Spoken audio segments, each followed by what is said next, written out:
नमस्कार। भारतवर्षर यशस्वी प्रधानमंत्री माननीय नरेंद्र मोदी जी द्वितीय पाळीर प्रथम वर्ष पूर्ति अवसर में आसंता 8 तारिख अपराह्न 3:30 समय भारत सरकार यशस्वी स्वराष्ट्र मंत्री तथा भारतीय जनता पार्टी पूर्वतन राष्ट्रीय अध्यक्ष माननीय अमित शाह जी ओडिशावासी को डिजिटल प्लाटफॉर्म माध्यम उद्बोधन देवे।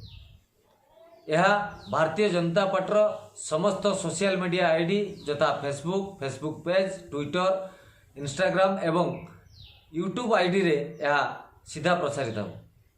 आपण मान को विनम्र अनुरोध आसंता जून 8 तारिख अपराह्न 3:30 समय रे आपण माने निश्चित भाव रे स्वराष्ट्र मंत्री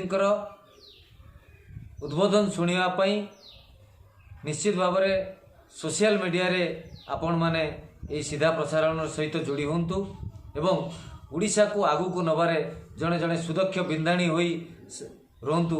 यह मोर आपण कठारे विनम्र अनुरोध। नमस्कार।